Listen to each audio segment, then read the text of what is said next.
Last class में हमने discuss किया था role, power and function of speaker. Similar ही आज का टॉपिक है और आज हम डिस्कस करेंगे power and function of chairman. ठीक, आपको क्लियर है कि केस ऑफ लोकसभा जो फर्स्ट हेड है, जो मेन प्रिसाइडिंग ऑफिसर है, उसको स्पीकर और डेप्यूटी स्पीकर कहा जाता है। और इन दी केस ऑफ राज्यसभा जो हमारा फर्स्ट हेड है उसको चेयरमैन और डेप्यूटी चेयरमैन यानी कि हिंदी में हम सभापति और उपसभापति बोलते हैं। ठीक, आज हम जो मेन डिस्कस करेंगे राज्यसभा के चेयरमैन के यानी कि राज्यसभा के सभापति के संविधान के अनुसार क्या क्या उसकी शक्तियां हैं, अधिकार है, पावर और फंक्शन है। ठीक, क्लियर है। First point, he maintain, he का मतलब क्या आएगा, एग्जैक्ट चेयरमैन यानी कि सभापति।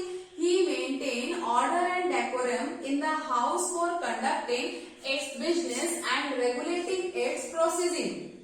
अगर आपने लास्ट वीडियो से आप कनेक्ट हो, आपने उसको देखा होगा, तो बच्चे हमने लास्ट क्लास में power and function of speaker discuss किया था। और अगर आपका टॉपिक क्लियर है, जिस तरीके से भारत का संविधान स्पीकर के पावर फंक्शन को कॉन्स्टिट्यूशन में देता है, प्रेजेंट करता है, उसी तरीके से चेयरमैन की भी कुछ power in the case of Rajya Sabha similar है। ठीक है। First power, he maintain order and decorum in the house. हम चेयरमैन को पढ़ रहे हैं तो राज्यसभा की रिस्पेक्ट में पढ़ा जाएगा। अदरवाइज अगर आपको क्लियर हो तो फिर मैं एग्जैक्ट यही पॉइंट डिस्कस करूंगी, यही बोलूंगी कि स्पीकर के रिगार्डिंग और चेयरमैन के रिगार्डिंग दोनों हाउस में फर्स्ट पावर बिल्कुल सेम होती है। ठीक है। राज्यसभा के रिगार्डिंग भी जो राज्यसभा का चेयरमैन है यानी कि सभापति, वो पूरे हाउस को मेंटेन करता है, उसका डेकोरम मेंटेन करता है, जितने भी हाउस में एक्टिविटी होनी है, हाउस में जितना भी एक तरीके से प्रॉपर उसका मैनेजमेंट है, इन सबको देखता है। And this is his primary responsibility. ये लोकसभा के स्पीकर की तरह राज्यसभा के सभापति का भी प्राथमिक कर्तव्य है, उसकी प्राइमरी रिस्पॉन्सिबिलिटी है या फिर एक तरीके से उसकी प्राथमिक ड्यूटी है। ठीक है, दोबारा क्लियर करेंगे। He maintain order and decorum in the house for conducting its business and regulating its proceedings. ठीक, clear. Second point, he adjourn the house or suspend the meeting in absence of a quorum. ये power भी Lok Sabha speaker के समान है। जिस तरीके से लोकसभा का अध्यक्ष यानी कि स्पीकर हाउस में कोरम पूरा ना होने पर, अब्सेंस होने में कोरम के, कोरम एग्जैक्ट आपको क्लियर होना चाहिए। कोरम आएगा आर्टिकल 100, भारत का संविधान, इंडियन कॉन्स्टिट्यूशन, आर्टिकल 100 में कोरम को एग्जैक्ट एक्सप्लेन करता है। ठीक है। और कोरम एग्जैक्ट क्या है, जो टोटल मेंबर है उसका 1/10। ठीक है, यानी कि हाउस को चलाने के लिए, सदन की कार्यवाही होने के लिए in the case of Lok Sabha total member का 1/10, in the case of Rajya Sabha total member का 1/10 मिनिमम इतना प्रेजेंट होना अनिवार्य है। ठीक है। अगर मैं संविधान की भाषा कहूँ या फिर जब भी हम पॉलिटी पढ़ते हैं और इस तरह के शब्दों का चुनाव करते हैं कि ये कोरम 1/10 संवैधानिक है, ठीक है, ये कॉन्स्टिट्यूशनल बेस है, इसका एग्जैक्ट मतलब है कि संविधान में लिखा हुआ है। ठीक, 1/10 एक कॉन्स्टिट्यूशनल टर्म है। आम भाषा में इन दी केस ऑफ लोकसभा आप 55 सदस्य, इन दी केस ऑफ राज्यसभा 25 सदस्य बोल सकते हैं। लेकिन समय के साथ साथ, आधुनिकता के साथ साथ, अगर लोकसभा राज्यसभा की इन सीटों का जो एलोकेशन है, जो आवंटन है, इसमें अगर चेंजेस होता है तो ये जो 1/10 है इसमें भी फ्लक्चुएशन आएगा। इसलिए प्रॉपर एग्जाम का तरीका है कि हम हमेशा कोरम के रिगार्डिंग आर्टिकल 100, 1/10 और लोकसभा राज्यसभा में 55, 25 जो ये एग्जैक्ट संख्या है इसको ऐसे रटते नहीं है, 1/10 एग्जैक्ट है उसको ध्यान रखते हैं। ठीक, अब कोरम आपको क्लियर है। कोरम एक ऐसा शब्द है जिसको हिंदी में भी क से कोरम या फिर एग्जैक्ट शुद्ध भाषा में गणपूर्ति कहा जाता है। ठीक है, दोबारा देख लें, अनुच्छेद आर्टिकल 100 आएगा और कोरम कितना होता है तो टोटल मेंबर का 1/10 आएगा। ठीक है। अब इस पॉइंट में संविधान हमें क्या बोलता है, लाइक द स्पीकर, जो राज्यसभा का चेयरमैन है उसकी भी प्राइमरी रिस्पॉन्सिबिलिटी है, अगर हाउस को मेंटेन कर रहा है, कोई भी सेशन चलाना है, कार्यवाही हाउस में कुछ भी काम होना है, अगर ये मिनिमम जो इसमें एक संख्या निर्धारित की गई, अगर कोरम पूरा नहीं है तो स्पीकर की तरह चेयरमैन की भी ये ड्यूटी होगी, या तो वह कोरम को पूरा करे या इस दिन के सेशन को स्थगित कर दे। ठीक है, द हाउस इज एडजर्न, और जो ये स्थगन वाली एडजर्न वाली टर्म आती है, एडजर्न कुछ आवर्स का भी हो सकता है, कुछ वीक्स का भी हो सकता है, कुछ मंथ्स का भी हो सकता है। ठीक, नेक्स्ट वन है हमारा ही डज नॉट। ही का मतलब क्या आएगा? चेयरमैन। ठीक है, चेयरमैन की रिस्पेक्ट में भी आप पढ़ सकते हो, chairman does not vote in the first instance. ठीक, थोड़ा सा लाइट रखते हैं, आराम से पढ़ेंगे और यहीं तक इस पॉइंट को क्लियर करते हैं। ठीक,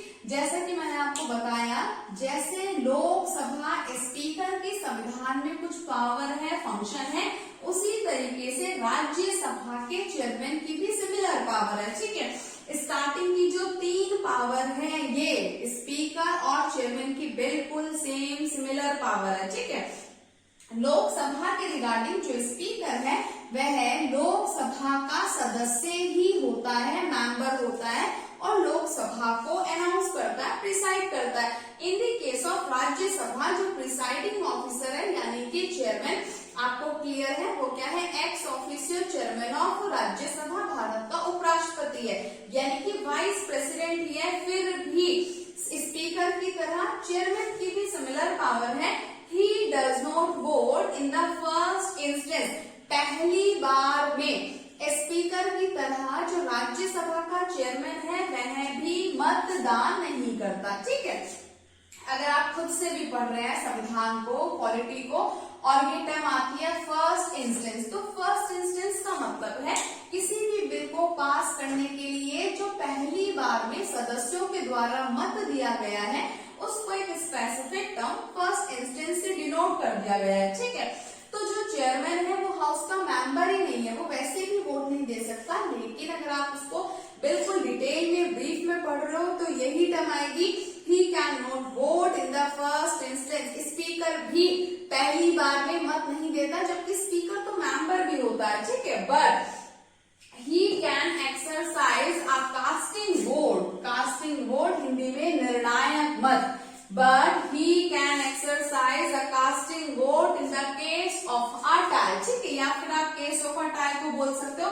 equality of vote, सेम ही मतलब है दोनों का।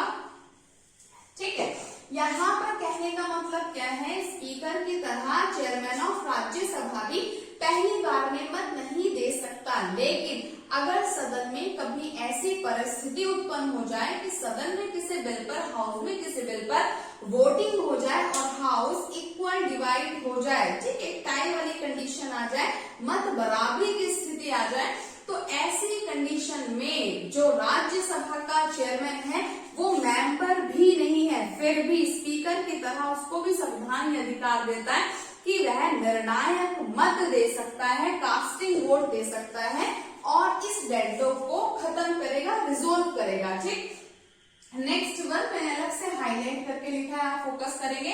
The speaker has two special power which are not enjoyed by the chairman. ठीक, भारत का संविधान, स्पीकर अंडरस्टूड है, लोकसभा के हेड की बात कर रहे हैं। भारत का संविधान स्पीकर यानी कि अध्यक्ष को 2 ऐसे विशेष प्रावधान पावर देता है जो राज्यसभा के चेयरमैन द्वारा परफॉर्म नहीं की जाती, एंजॉय नहीं की जाती। ठीक, फर्स्ट वन हमारा है the speaker decide whether a bill is a money bill or not and his decision on this question is final. ठीक है, अगर आपने पढ़ा, आपको क्लियर है, तो इंडियन कॉन्स्टिट्यूशन में हमारे पास 4 तरह के बिल हैं, ordinary bill, money bill, financial bill और कॉन्स्टिट्यूशन अमेंडमेंट बिल है। भारत का संविधान मनी बिल और फाइनेंशियल बिल को बहुत ज्यादा डिटेल में एक्सप्लेन नहीं करता, ये पावर है लोकसभा स्पीकर की, कि लोकसभा स्पीकर इस बात को क्लियर करता है कि कोई भी बिल मनी बिल की कैटेगरी में आएगा या फाइनेंशियल बिल की कैटेगरी में आएगा। In this regard, his decision final.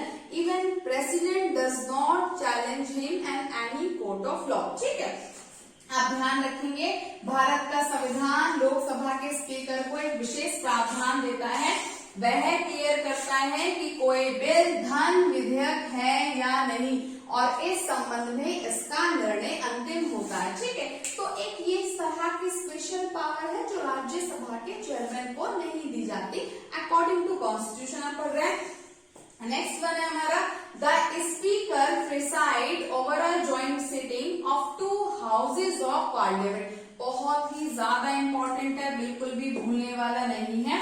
Bharat का संविधान लोकसभा स्पीकर को एक और विशेष पावर देता है, जॉइंट सिटिंग। आप जॉइंट सिटिंग कहें, कंबाइंड सिटिंग कहें, जॉइंट सेशन ऑफ पार्लियामेंट कहें, joint session of 2 houses of parliament कहें, आप इसको कैसे भी पढ़े एक ही बात है। जॉइंट सेशन हिंदी में आएगा आपका संयुक्त अधिवेशन। ठीक है, इंडियन कॉन्स्टिट्यूशन में जॉइंट सेशन की जो प्रैक्टिस है थोड़ा सा एक्स्ट्रा ऑर्डिनरी फीचर है कॉन्स्टिट्यूशन का।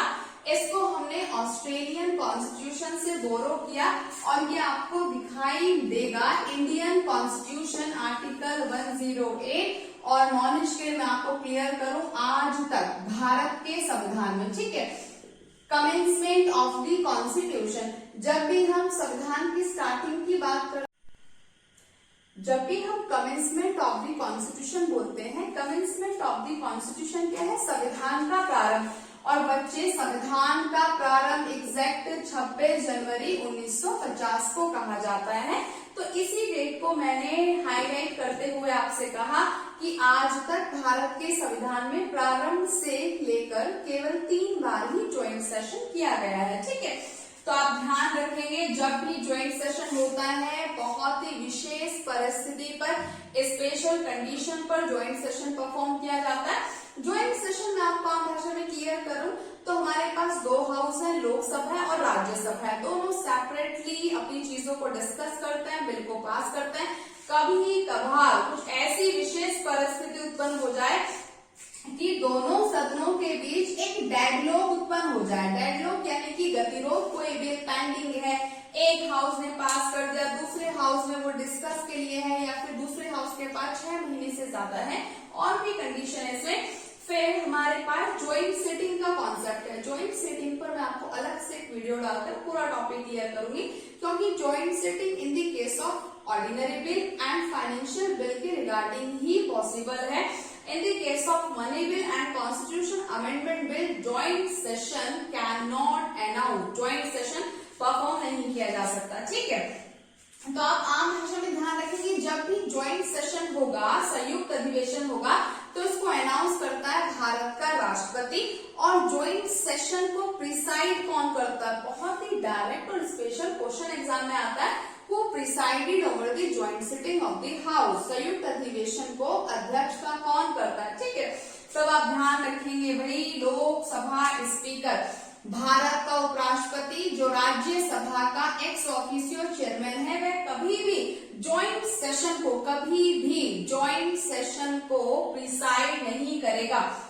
अगर स्पीकर एब्सेंट है तो फिर डेप्यूटी स्पीकर, और अगर डेप्यूटी स्पीकर एब्सेंट है तो डेप्यूटी चेयरमैन ऑफ राज्यसभा आएगा। ठीक है, the speaker preside over a joint sitting of 2 houses of parliament. ये लोकसभा स्पीकर की स्पेशल पावर है। Chairman of Rajya Sabha does not perform these 2 powers. ठीक है, अगर आपको टॉपिक क्लियर होगा तो हमारा जो YouTube चैनल है इसको आप सब्सक्राइब करें, कुछ एडवाइस है आपकी कमेंट करें और उसको ज्यादा से ज्यादा शेयर करें।